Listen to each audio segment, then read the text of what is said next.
Nous allons parler maintenant au retour de la pause du Covid-19. J'ai évoqué le premier décès, c'était il y a un an. Ce fichu virus emportait un confrère qui normalement devait être avec nous, hein, parce que c'est un grand débatteur, Dominique Sodina Aliziou. Il aimait beaucoup les débats. De toute façon, il n'a jamais refusé un seul des rendez-vous. Chaque invitation, il était présent. C'était un grand habitué des jeudis où il venait faire l'émission ici avec nous. Il est la première personne à trépasser de ce virus. On a choisi ce soir, hein, ce devait être demain 27, mais c'est aujourd'hui vendredi, on n'est pas au plateau ici demain, de lui rendre un hommage. Francisco Napokura, Dominique Aliziou, il mérite véritablement qu'on lui rende cet hommage. C'était quelqu'un d'exceptionnel. Ce n'est pas pour bien parler derrière lui, mais on le reconnaît. On partage cette unanimité sur lui. Dominique était un monsieur exceptionnel. Oui, mon cher Samuel, j'ai encore une frayeur lorsque vous évoquez encore ce nom, le nom de ce confrère, Dominique Aliziou. Moi, personnellement, je n'ai pas connu, c'est pas dans la presse que j'ai connu Dominique Aliziou. Moi, j'ai connu Dominique Aliziou parce que nous avons fait ensemble le quartier Tokon du Massissé, communément appelé ADUI. Et plus tard, nous avons continué, nous avons fait ensemble le lycée technique Eyadema, le lycée technique d'Adido Dougomé. Et donc après, bon, on s'est dispersé, je crois, avec le temps, on s'est retrouvés encore sur cette passion qui est la presse. Ouais. Donc c'est un monsieur que moi je connais beaucoup, et avec qui j'ai toujours beaucoup échangé. Et j'ai souvent dit, et même je crois, je verrai même de vous montrer un message, le 26 mars 2020, j'étais en conversation WhatsApp avec le confrère Jean-Paul Agbo Arelete, quand je lui disais que comment la presse togolaise, les journalistes sont divisés, puisqu'au fait, moi, je me positionne comme un observateur, sinon un collaborateur de la presse. Donc, mais quand je vois comment il y a les déchirements, et on en parlait, et je lui dis non, moi, j'ai un secret, c'est à Dominique que moi je dis. Parce que je sais qu'il ne va pas me trahir quelque part.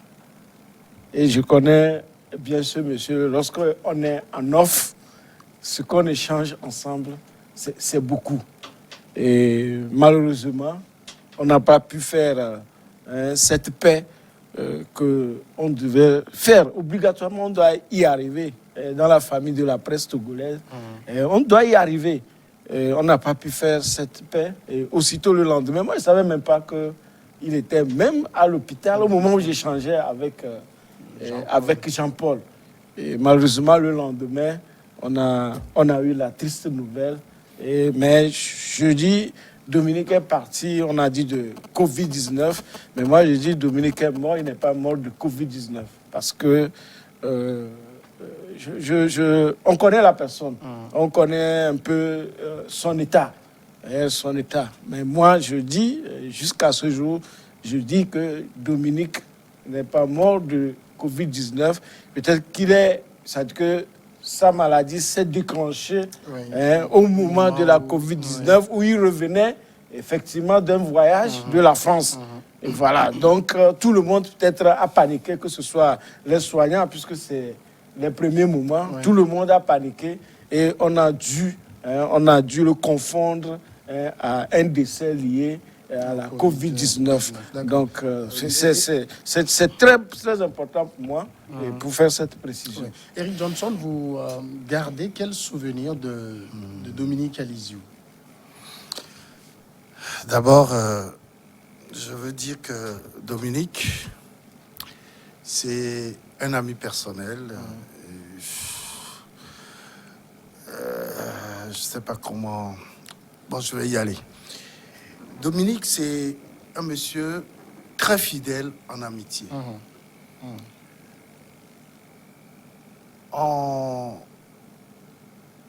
Vous pourrez être là tout de suite à débattre parce qu'il aime beaucoup ça. Vous pourrez ne pas être d'accord sur des points, mais contrairement à d'autres qui tout de suite après ces débats divergents ne vous saluent plus, vous dépassent même. Ça ne veut pas dire que vous êtes devenus des ennemis, mais Dominique est le premier, dès que vous finissez, à revenir à vous tenir par l'épaule et toujours à chercher le mot qu'il faut pour vous faire rire.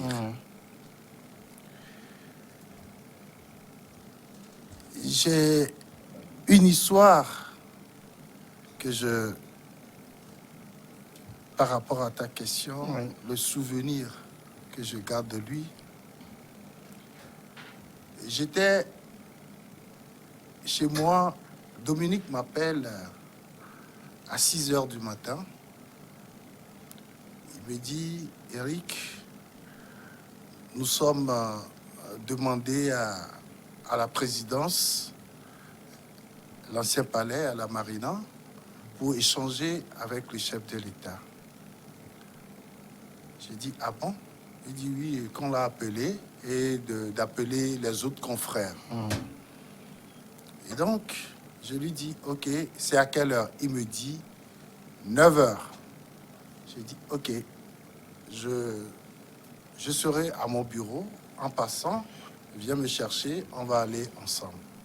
Il me dit, ok, à tout à l'heure. Je suis allé au bureau, j'ai attendu Dominique jusqu'à 9 heures. Ah, le rendez-vous était pris à 9 heures. Il n'était pas encore là. Je l'appelle, son portable sonnait, personne ne décrochait. J'ai pris la route et je me suis rendu à la présidence. Ma première question, quand j'ai vu les confrères, c'était de demander d'après Dominique. Où est-ce qu'il est? Oh, que Dominique n'est pas encore là. J'ai dit non, mais c'est pas possible. 10 heures, on nous annonçait au chef de l'État. Donc, le chef de l'État devait descendre pour nous recevoir dans le hall en bas. Presque tous les confrères étaient là. Et vers 10h30, je vois un monsieur qui arrivait du couloir. Mais le chef de l'État était déjà là. Quand il est arrivé, mais je ne sais pas comment ça s'est passé, mais tout le monde a remarqué, tout le monde a éclaté. Et il va présenter ses excuses, sa civilité au chef de l'État et il est rentré dans les rangs. On a discuté, on a causé, on a tout fait. À la fin, je l'approche, je dis, mais Dominique, qu'est-ce qui s'est passé? Il me demande, mais ces gens-là, ils ne savent pas que moi, je dors le matin. Et ils me disent de venir à 9 heures. Oui, et ils me disent de venir à 9 heures. Mais je dis, mais on t'a réveillé, tu m'as appelé à 6 heures. Ça là, c'est le téléphone. Donc, comme je savais que le téléphone allait continuer par sonner, je l'ai... Non, je l'ai mis en silence. Silence. Et donc, maintenant, je dis, bon, ok. Après tout ça là, on va se retrouver et puis... Et j'avoue que quand j'étais arrivé à la présidence, très sincèrement, il y avait une liste. C'est pratiquement tout le monde qui était là, mais il y avait une liste. Sur cette liste-là, je n'avais pas mon nom. Je dis, mais qu'est-ce qu'on a pu lui dire? Et il m'a appelé. C'est là où j'ai compris que quand on lui a demandé d'appeler les gens, lui, il a appelé Tout ce tous ceux qui pouvaient appeler HPV. et on ne pouvait pas être là et on va nous renvoyer. Donc, c'est l'image de cette fidélité en amitié-là que je garde de Dominique. Et on a l'habitude, hein, par rapport à ses retards et tout, vous savez... Toujours en Ah ouais, retard. toujours en retard. Mais il a même raté ses vols plusieurs fois comme ça. Ouais. Et donc, c'est de petites anecdotes que nous ressortons quand on se retrouve et tout. Et aujourd'hui, très franchement, je suis en train de regarder au sein de cette corporation-là. Qui peut être Dominique, il n'y a pas. Je ne trouve plus de Dominique. Et c'est vraiment très C'est touchant. vraiment très touchant, d'accord. Adam Adjournou, je suppose, parce que vous avez travaillé également avec Dominique Alizou, j'ai cru comprendre que c'est un peu lui-même qui vous a donné la main pour ce métier. Oui, vous savez, Dominique, au-delà de tout, moi j'avais une relation personnelle particulière avec Dominique Alizou pour des motifs évidents. Vous savez que les jours d'invitation, j'ai eu plusieurs fois, lorsque nous prenons, surtout dans les temps impartis, à partager carrément le plateau ici avec lui. C'était entre temps les mercredis, après on est revenu sur les jeudis, etc. Et vous savez, la plupart du temps, beaucoup ne me voyaient pas avec Dominique. La plupart du temps, on n'est pas proche. Mais vous savez, pour moi, Dominique était pratiquement un parrain de la corporation. Parce que, je vous dis, puisque c'est très difficile pour ceux qui font la presse écrite, je parle sous le couvert du directeur Eric Johnson, vous savez, il est très difficile des gens comme moi de pouvoir quand même maintenir l'élan en ce qui concerne la régularité des parutions jusqu'à ce jour pratiquement. Je fais 6 ans depuis la création de Vision d'Afrique et sans vous mentir, Dominique a été l'un des directeurs de publication qui a eu à contribuer à ce que je puisse maintenir l'élan. Ça, je l'avoue. Pour des raisons d'abord de sa provenance parentale, puisque moi je ne le connaissais pas comme tel. Il m'a dit un jour, avant même la création, puisque j'étais sous d'autres rédactions, il dit non, toi tu es mon petit frère, voilà, ma maman vient de chez vous, etc. J'ai grandi là-bas, etc. Donc toi tu es mon fils, tu es mon fils. Et là tu verras ce que je te ferai. Et jusque-là, il a toujours gardé, jusqu'à... c'est vrai que moi, pour la plupart du temps, nous avons nos moments de rencontres, etc. On ne le faisait pas à visage découvert, etc. Et moi, il a beaucoup contribué à défendre réellement donc, la cause de ma personne et du journal dans beaucoup d'autres sphères qui m'ont permis, comme je l'ai dit tantôt, de pouvoir tenir. Et son décès a eu véritablement donc, un coup sérieux. Un coup sérieux. Je vais dire, c'est vrai que après son décès, la RA nous avait donné l'opportunité de pouvoir donc faire ce cadavre de PDF, etc. Ça fait que ça n'a pas été visible. Ça n'a pas été visible. Parce que quand on parle de la presse écrite, véritablement, donc, ce sont des moyens financiers. Et ce n'est pas évident que vous les ayez. Ce n'est pas évident, quel que soit donc les et quand on parle de contrat, d'ailleurs, même vous voyez les contrats que nous avons dans nos Quel contrat? ça ne peut pas jamais un contrat, couvrir c'est un peu les parutions. parutions. Et donc, n'eût été Dominique, j'avoue réellement qu'on ne saurait être là. On ne saurait être là. Donc, de toutes les façons, vous convenez avec moi qu'il est très difficile pour moi de pouvoir, dans 5 ans à venir, 10 ans à venir, et moi j'en parle chaque jour que Dieu fait, depuis son décès jusqu'au jour d'aujourd'hui, chaque jour que Dieu fait, quand moi je me réveille, je me rappelle de lui. Et parce que vous savez, quand quelqu'un vous donne du lait à tout moment, il est très difficile, puisque à chaque moment que vous sentez le besoin, vous rappelez automatiquement de lui. Parce que ce vide-là, il est très difficile pour moi de pouvoir réellement donner. Alors, il y a aussi un côté de Dominique Alizou qu'on ne va pas omettre de rappeler. C'est quelqu'un qui a toujours été fidèle à ses idéaux. Vous savez, quand à sa mort, à son décès, il y a eu quand même beaucoup de choses qui ont circulé sur la toile. Sur la toile. Bien triste, hein. C'est bien triste parce que les gens n'aiment pas le personnage. Voilà, les gens n'aiment pas le personnage.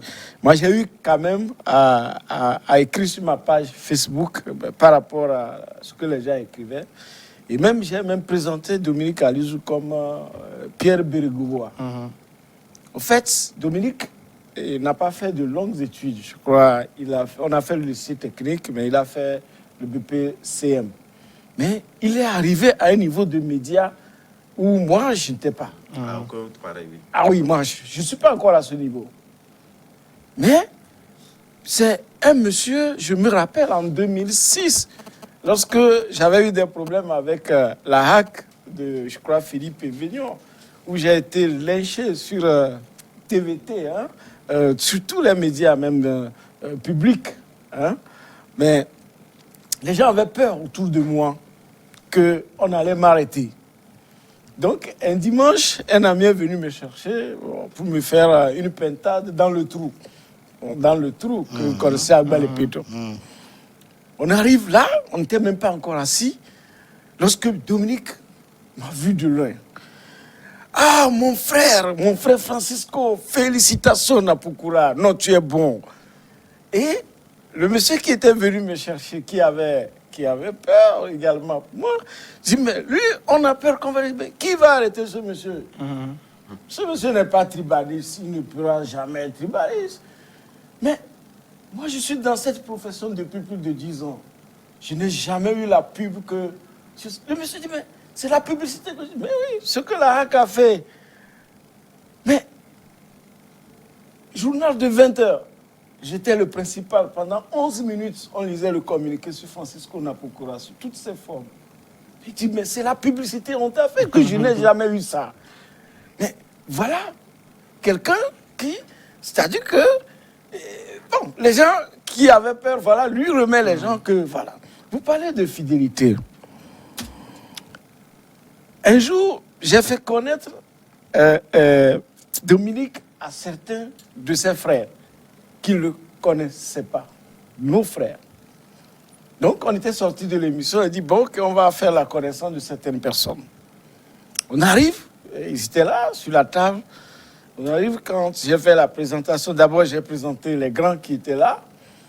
Et puis, j'ai dit à Dominique Alizou, je vous dis, il y a des grands médecins qui se sont levés pour le remercier pour tout le travail qu'il est en train d'abattre. Je vous assure, les gens se sont levés. Moi, j'ai vu des grandes personnes qui se sont levées, ils ne le connaissaient pas. Mais ils entendent sa voix. Comment il défend le RPT Unir et Fornian-Sigbe, tout son système. Non, mais Dominique ne fait que ça. Mais, et on a continué, on a fini les présentations, continué par causer. Lorsque, à un moment donné, Dominique a commencé par apporter quelques critiques sur la manière dont le chef de l'État, Fornian-Sigbe, s'est enfermé. Alors là, des gens qui n'ont jamais entendu Dominique Alizou parler mal du RPT Unir ou de Fornian-Sigbe sur les médias, ils critiquaient, bon, voilà, critiquaient, ont commencé par faire. Donc, ils ont commencé par se retirer. Et c'est là, un s'est levé, il dit que voilà, ça c'est un homme. Bien sûr qu'il a des critiques à porter à Fornian-Sigbe, mais il ne le fait jamais sur les médias. Il est fidèle à ses idéaux et à sa ligne. Mais entre nous, comme il s'est senti que nous sommes en famille, il a voulu le dire, que ceux qui sont sur la table, qui peuvent en parler au chef de l'État, puissent aller, n'est-ce pas, voilà, c'est le type d'homme que nous avons, que les gens Une minute, le temps d'aller à la pas. pause et on revient. On va continuer de parler de ce personnage.